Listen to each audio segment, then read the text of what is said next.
Morgoth sent his dark forces against the existing elven kingdoms, marching against the armies of King Elu Thingol in Doriath, Lord Círdan in the Havens, and King Denethor of Ossiriand, also fighting dwarves wherever encountered. Eventually, the Noldor of Feanor joined in the war, and Morgoth sent his armies against him, but Feanor's host proved strong and defeated Morgoth's forces. Feanor was so consumed with battle lust that he charged after the retreating enemy, following them all the way to Angband. But when he came near, Balrogs came from out of the mountains, attacking Feanor, who was now surrounded. Though he slayed many in the battle, Feanor was gravely injured, dying in the presence of his sons, who had come and driven the Balrogs back. After Feanor died, the Noldor of Fingolfin arrived in Middle-earth. Feanor's eldest son, Maedhros, would become king of the Noldor, but after his rescue from Angband by Fingon, he passed the kingship onto his uncle Fingolfin, and the Noldor of Middle-earth were at last unified. The war continued on, with Morgoth able to capture many of the northern territories, and eventually nearly all of Beleriand.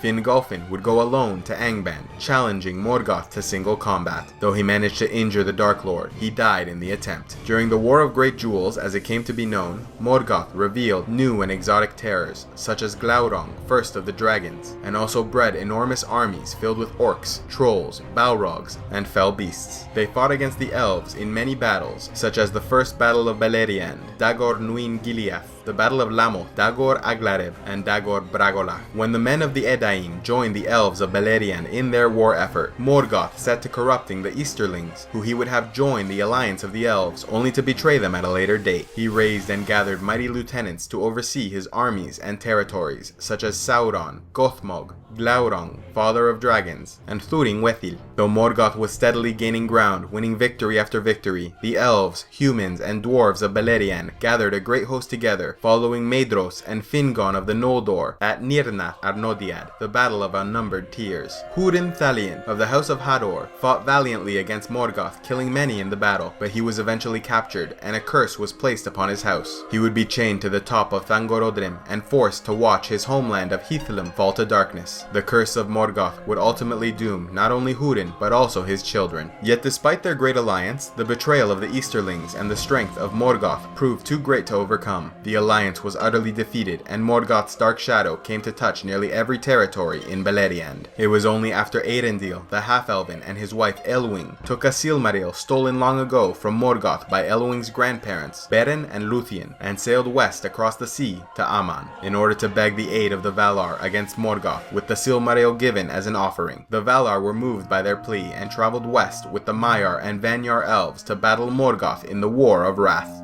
With the aid of the Valar, the last remnants of elves, men, and dwarves fought and pushed Morgoth back to his fortress. Morgoth emptied the dungeons and tunnels of Angband, releasing the entirety of his forces against the invaders, but could not stop their progress. Desperate to turn the tide of battle, Morgoth released his ultimate weapon, and for the first time, the winged dragons appeared in the world, and quickly they devastated the allied forces. But when things looked at their worst, Earendil the Mariner arrived in a skyship, along with a host of great eagles, and they destroyed many of the dragons, even killing Ancalagon the Black, largest and greatest among them. At last, the forces of the Dark Lord were defeated, but Morgoth would not surrender. Instead, he fled to the deepest pits of Angband and attempted to sue for peace. But the Valar would not hear his lies and hacked at his feet, casting him to the ground and binding him with the chain Angainor, before taking him to Aman. There he was tried for his crimes and sentenced to death. He was beheaded, and his spirit banished from the world, sent through the door of night to the timeless void. And there he would remain, exiled from the world for thousands of years. Though his influence was not gone, his evil had infected the world, and men would continue to know anger, jealousy, and malice, remnants of the Dark Lord's evil spirit. Further, his chief lieutenant, Sauron, would inherit his mantle as the second Dark Lord, and bring further war and devastation to the lands of Middle-earth, though he too is eventually defeated. Until the final battle of Dagor Dagorath, when Morgoth will get past the guard at the door of night, returning to the world and once again gathering his armies for war. The Valar will unite, a final great alliance, and give battle. Morgoth will again be defeated and the world destroyed, allowing for Eru Ilúvatar to start his second music and bring about the rebirth of Arda.